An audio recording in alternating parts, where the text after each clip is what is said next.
developments in Russia's invasion of Ukraine now. A Russian military cargo plane has crashed with 15 people on board in the naval region. According to the Defense Ministry, the IL-76 military plane crashed while taking off to perform a scheduled flight. The crash was caused by a fire in one of the engines. On board were 8 crew members and 7 passengers. Meanwhile, 5 homes have been damaged and 3 people injured after Russian airstrikes hit the Ukrainian city of Sumy. Similarly, Russian shelling struck a home and vehicle in Ukraine's southern Kherson region, killing at least 1 person and injuring 3. Elsewhere, a 53-year-old South Korean identified as Baek Won-soon has been held in Russia for alleged espionage. He is accused of sending classified information to spy agencies. According to the South Korean Foreign Ministry, talks are ongoing with Russia for the safe return of its national. South Korea's ties with Russia have grown more tense, amid allegations that North Korea is sending weapons for its war in Ukraine. NATO Secretary General Jens Stoltenberg has praised the alliance's expansion following Sweden's accession. Speaking at a ceremony alongside Sweden's Prime Minister Ulf Kristersson in Brussels, Mr. Stoltenberg said Sweden's entry to NATO is good for the stability of the whole alliance. Commenting on nuclear strategy, the Swedish Prime Minister insisted there was no need for his country to deliver or host nuclear weapons. Joining NATO is good for Sweden, good for the stability in the north, and good for the security of our whole alliance. Sweden has long been a partner. Now you are an ally. When President Putin launched his full-scale invasion 2 years ago, he wanted less NATO and more control over his neighbors. He wanted to destroy Ukraine as a sovereign state. But he failed. NATO is bigger and stronger. Ukraine is closer to NATO membership than ever before. And as the brave Ukrainian continues to fight for the freedom, we stand by their side. Unity and solidarity will be Sweden's guiding lights as a NATO member. We will share burdens, responsibilities, and risks with our allies. The security situation in our region has not been this serious since the Second World War, and Russia will stay a threat to Euro-Atlantic security for a foreseeable future. We fully understand the need for all of NATO's defense capabilities, including the nuclear strategy. On the other hand, we say clearly that we see no need for Sweden to host a permanent bases or nuclear weapons on Swedish soil at peacetime. That is a Swedish decision that I find being fully respected. We don't see any imminent military threat against any NATO ally, partly because Russia is so preoccupied with the war aggression against Ukraine, but also, of course, because NATO is there. NATO is there to make it absolutely sure that any potential adversary understands that attack on one ally will trigger a response from the whole alliance. And the purpose of that is to not provoke a conflict, but to prevent the war, to preserve peace. Thank you. In another development, Russia, China and Iran Navy ships have commenced joint military drills in the Gulf of Oman. The collective exercise, dubbed Maritime Security Belt 2024, involves over 20 ships, including support vessels and warships from the 3 nations.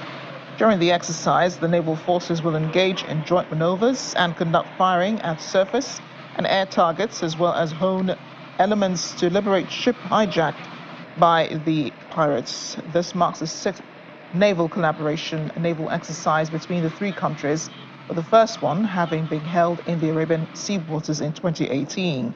For the first time, representatives of Pakistan, Kazakhstan, Azerbaijan, Oman, India and South Africa will participate as observers. Let's bring in the VOA's Anna Chernikova. She joins us from Kyiv. Anna, great to see you as always. I wanted to get your thoughts on what the NATO Secretary General Jens Stoltenberg said about NATO being strong enough to deter a Russian attack on a NATO ally. Do you think this could be the reason why NATO has been stalling on a Ukrainian membership of the military alliance? Good evening. Of course, we understand that for NATO, it's important that all the steps are followed in terms of potential aggression. So, if we are talking about NATO defending its member state, we're also talking about all the steps that were done before to avoid this aggression or to make sure that the party that enters the aggressive path clearly understand what's happening. So basically, for Ukraine, of course, Ukraine is now aiming to join NATO, and as Mr. Stoltenberg said, it's closer than ever before. But of course, we also have understanding that probably it's not going to happen before the war ends, or at least it's not going to happen to all the territory that is involved in this war. So because being in NATO while at war also creates this responsibility for other NATO states to actually defend the state, and of course accept the state which is already in war before becoming a NATO member is an extremely, it's a controversial step, I should say. So this is probably the reason, and we'll see. But of course, Ukraine continues to work on its internal improvements in order to be closer to NATO, and when time comes, to make it fast and to become a member fast. But this is the reason, why the Russian invasion exists, Ukraine's desire to become a member of NATO. And here you have Jens Stoltenberg praising Sweden, saying that, Sweden's membership of NATO is an indication of Russia's failure, and the fact that Russia cannot attack a NATO ally, knowing that an attack on one is an attack on all.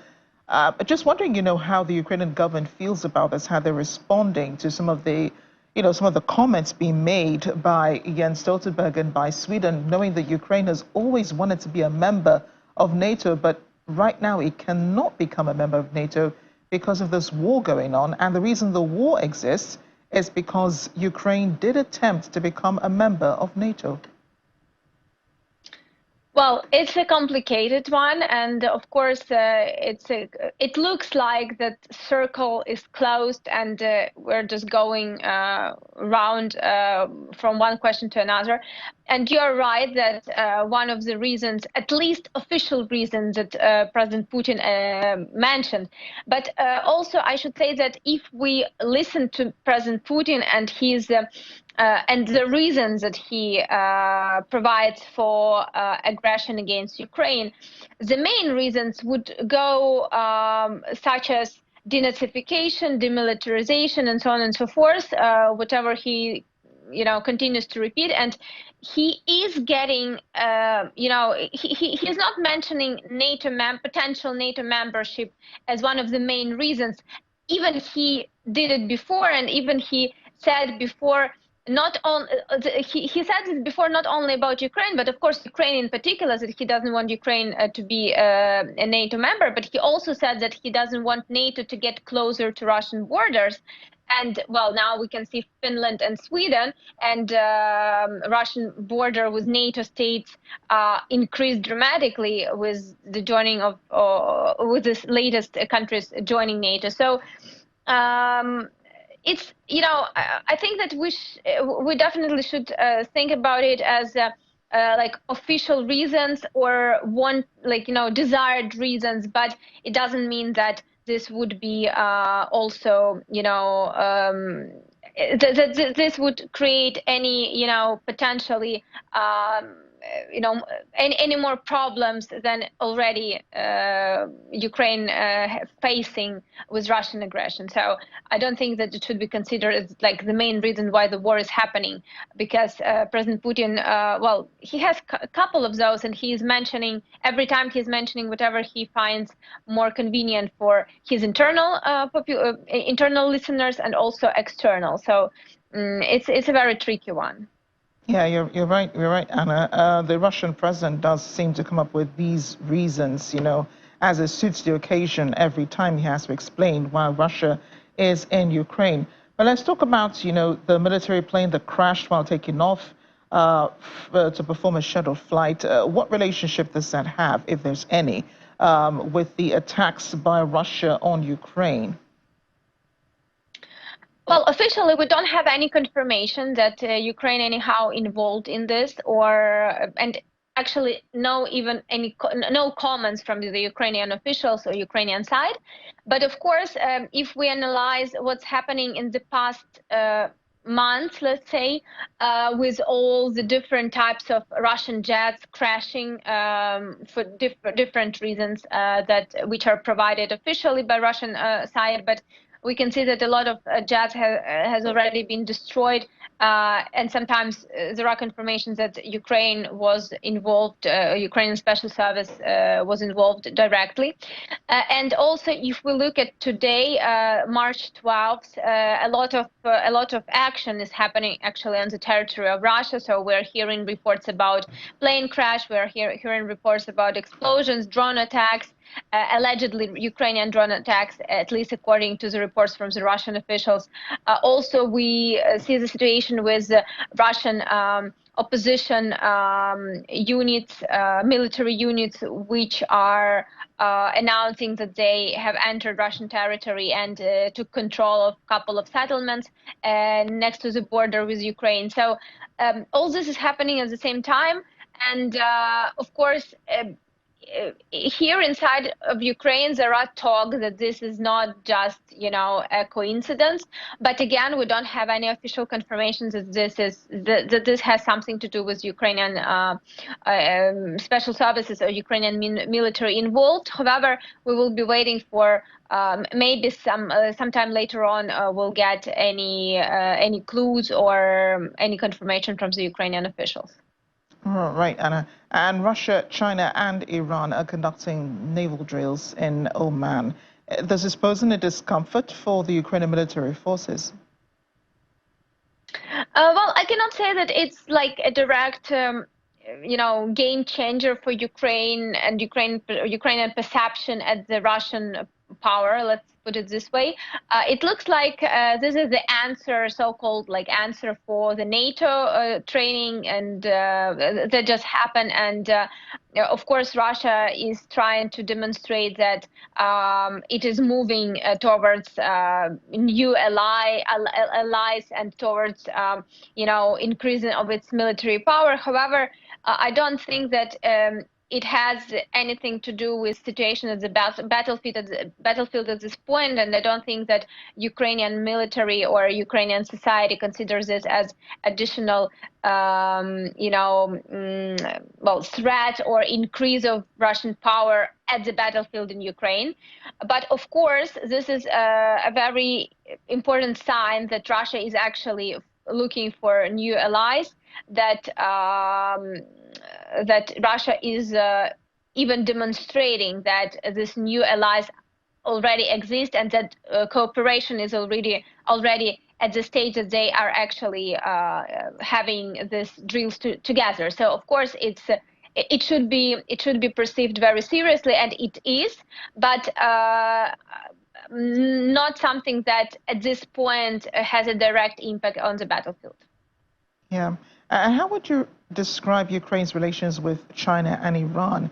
I mean, we already know how Ukraine feels about Russia, but not much is said about, what Ukraine's relations with China are. With Iran, they all seem so far away and far-fetched. Let's talk about China probably more, because with China we can see that Ukraine is trying to get to certain communication. President Zelensky President Zelensky office was announcing sometime before that, sorry, that there are talks about potential meeting of President of Ukraine and President of China. At this point, we know that there were certain conversations with the both, and this was quite a big step forward in the relationship because it was not happening before. But again, well, it's really not very public, at least at this point, and it's complicated because everyone is has this image of China aligned with Russia and having even certain impact. A lot of experts, at least, believe that China has, and even there were talks that China might be the country that can persuade Russia to negotiate to stop the war or to negotiate at the certain terms.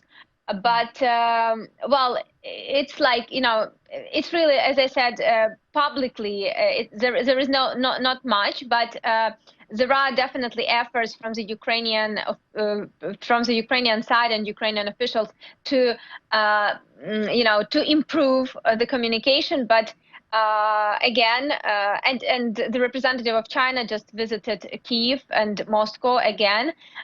So something is definitely going on, but at this point it's difficult to say for sure or to confirm that Ukraine has deepened its relationship or that there is a certain, you know, breakthrough. I guess it is, you know, Ukrainian goal is to have China as a neutral partner, at least neutral. This would be the winning case for Ukraine, and not you know, 100% on the Russian side. So we'll see how all this will evolve. Thanks again, Anna, and do stay safe. Thank you.